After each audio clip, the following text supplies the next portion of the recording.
UGC के नए फरमान के बाद सेंट्रल यूनिवर्सिटी में जो सीट कट हुआ उसको लेकर पूरे देश में आंदोलन जारी है। आज जेएनयू में सांसद शरद यादव खुद आए हैं और उन्होंने छात्रों को संबोधित किया। सर, जिस तरह से सीट कट हुआ है पूरे सेंट्रल यूनिवर्सिटी में, क्या लग रहा है कि जो वर्तमान सरकार है, केंद्र की सरकार है, वो जानबूझकर ऐसा कर रही है ताकि जो क्वालिटी के नाम पर खासकर बहुजन छात्र जो है, SC ST OBC माइनॉरिटी, नहीं, मैं मानता हूँ कि वो भी बात है, बहुजन वाला भी है। दूसरी ये कि ये तो सबके लिए खुला था ना, सीट जो है वो सब बच्चों के लिए कम हुई ना। यानी कोई चाहे दलित है, चाहे वो ऊंची जात का है, चाहे वो पिछड़ा है, चाहे वो दलित है, सबकी सीट कम हुई है ना।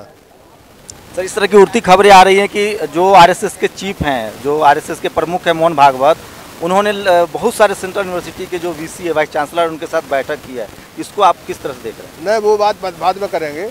अभी तो सीट का मामले के लिए आए हम, तो सीट बढ़ाने के लिए यहाँ सब लोगों को है ना आगे आंदोलन को बढ़ाना चाहिए। मैं लगातार इस पूरे मामले को देखता रहा हूँ। जो जेएनयू के छात्र हैं, वो बहुत सारे छात्र का आरोप है कि जो यहाँ के वाइस चांसलर हैं वो RSS के इशारे पर काम कर रहे हैं। जो सैफरॉन जिस तरह से बात हो रहा था, वो भगवा पे काम कर रहे हैं। जब नौजवान गोलबंद हो जाएगा, लड़ेगा, तो फिर कोई हो उनके सामने नहीं टिकेगा।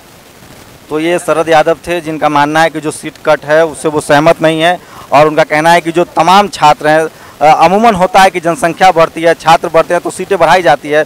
जिस तरह से जेएनयू में सीट कट हुआ है उससे छात्रों में भी गुस्सा है, और जो इसका लगातार जो छात्र हैं वो इसको पॉलिटिकल जो मंच है, जो राजनीतिक मंच है, उस पर भी उठा रहे हैं। और शरद यादव ने खुद आश्वासन दिया है कि वो संसद में इस मामले को उठा चुके हैं, आगे भी उठाएंगे। और इससे साफ है कि जो सेंट्रल यूनिवर्सिटी में सीट कट का जो मामला है, यूजीसी का जो फरमान है, उसमें जो छात्र है वो कह रहे हैं कि कहीं ना कहीं केंद्र सरकार के इशारे पर ये सब किया जा रहा है। और उनकी कोशिश है कि बहुत ज़्यादा संख्या में जिस तरह से बहुजन छात्र यूनिवर्सिटी में पहुंच रहे थे, अंबेडकर आंदोलन आगे बढ़ रहा था, जैसे हैदराबाद यूनिवर्सिटी में जिस तरह से रोहित वेमुला का मामला सामने आया, उनको इसलिए सुसाइड करना पड़ा क्योंकि वो अम्बेडकराइट थे। और हर जगह से कहा जा रहा है कि मोदी के राज में जो मोदी सरकार है उसका सबसे बड़ा जो एक विपक्ष की भूमिका है वो छात्र निभा रहे हैं, खासकर बहुजन छात्र निभा रहे हैं। और कहीं ना कहीं सरकार की कोशिश है कि जो एक बड़ा विपक्ष बन रहा था, जो यूनिवर्सिटी बन रहा था, खासकर जेएनयू जिस तरह से लगातार विवादों में था, इस तरह से सारे सेंट्रल यूनिवर्सिटी में जिस तरह से जो वर्तमान सरकार उसके खिलाफ आवाज़ उठ रही थी, उसके पीछे की एक साजिश है। लेकिन आने वाला वक्त ही तय करेगा कि केंद्र सरकार का जो फैसला है, जो यूजीसी की आड़ में लिया गया है, उसका क्या रिस्पॉन्स होता है। और जो छात्र जो हैं, जो आंदोलन कर रहे हैं, जो सीटें कट के खिलाफ लगातार पूरे देश में गोलबंद हो रहे हैं, वो किस तरह से आगे की रणनीति बनाते हैं और अपनी लड़ाई को आगे कैसे बढ़ाते हैं। कैमरामैन गौतम के साथ शंभू कुमार सिंह, नेशनल दस्तक, जेएनयू, दिल्ली।